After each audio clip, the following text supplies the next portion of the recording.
So I'm Jordan Scott Kennedy. I'm a writer, director, and I'm the founder of Idle Work Factory.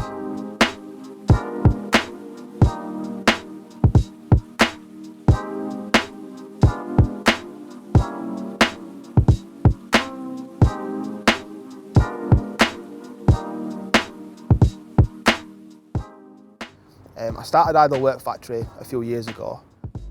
So Idle Work Factory was something that I felt a necessity to make when I left film school, because I went out into the film industry and literally as we graduated, probably about 80–90% of my course went back down to London, and I was literally the only person that stayed up north. It's important to me that Idle Work Factory and northern filmmakers, they stay in north and they represent the north and they help the local areas build its own independent film industry and stuff. But I kind of felt like after film school, you go to film school to network and to meet contacts and stuff, not just to learn. When I left film school, I felt like I was kind of back to square one. I had no contacts or anything. So I thought, what I need to do is put a flag in ground that is for people from north to come and understanding to come and represent themselves. So Idle Work Factory was kind of like my way of saying, let's tell some northern stories, let's represent some working class people. But as well, you don't necessarily have to go to film school in order to learn it. But a lot of people pursue filmmaking to tell their own stories, which there isn't enough of that in Britain. So for me personally, I thought Idle Work Factory needs to give people practical on-set experience. When people come and work for us, we don't make them runners and stuff. We make them like ACs. I've had people come on set and I've had them direct scenes and stuff. I think that's the only way that you can give people the opportunities in order to, show what they can do, but also fast track them a little bit. So Idle Work Factory started out as a production company, but it's sort of evolved into something so much more. It's become a film school, it's become a collective. It kind of moulds to whatever people need it to be. And I think that's so important because we want to open the doors to the local community and stuff. Places like Bradford, places like Dewsbury, Batley, wherever, places in West Yorkshire, they've had stories about these places. They never had stories told by the people that are from these places. For me, our success is changing those kids' lives that in a million years would never think that they were capable of becoming filmmakers. And we've done it. We've had people come through the door who, to them, filmmaking, they were brought up to believe it was a pipe dream. And we've got kids like that are now in those films and stuff. And to me, that's what Idle Work Factory stands for. It's true representation. I went to Leeds for 10 years and I struggled to get my stuff made because Leeds is a city that's very much on the rise, but it's very gentrified.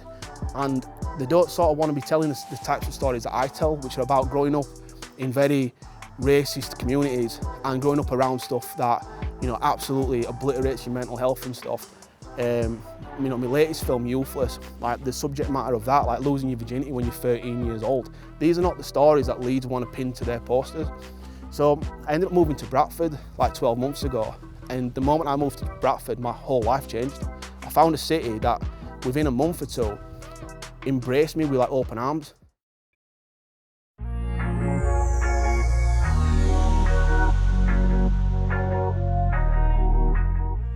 My name's Casey Shaw and I am a producer and co-owner of Idle Work Factory.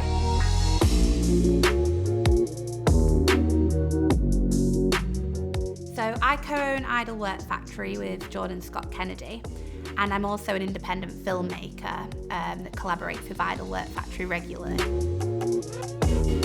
Idle Work Factory has allowed me to be involved with a slate of free films for Channel 4. So I've produced 2 films, Youthless, a narrative film by Jordan Scott Kennedy, and Blood from a Stone, an animation by Charles Humphreys. But I also directed my own documentary, Sons and Daughters of Subculture, for Channel 4 and Idle Work Factory, which we shot right here in Sally Brown's Bradford. We invited people from across West Yorkshire, mainly in Bradford, to come here and to celebrate whatever music subculture they were involved in. We connected with mods, people into ska, reggae, northern soul, punk, and we created a bit of a hub here in Sally Brown's where they could unite.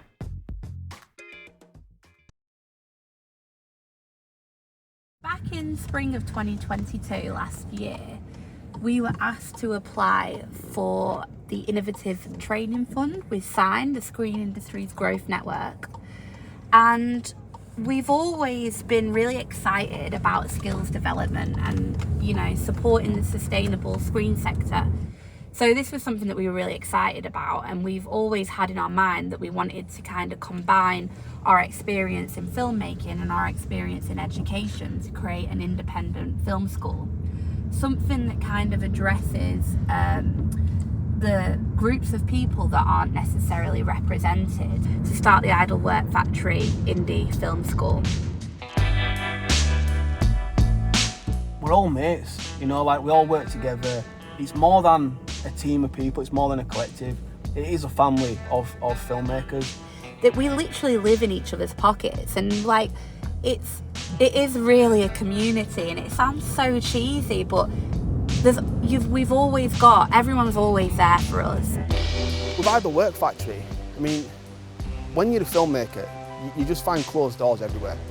Like most websites will say stuff like, we don't accept unsolicited material, we're not looking for people at this time and stuff.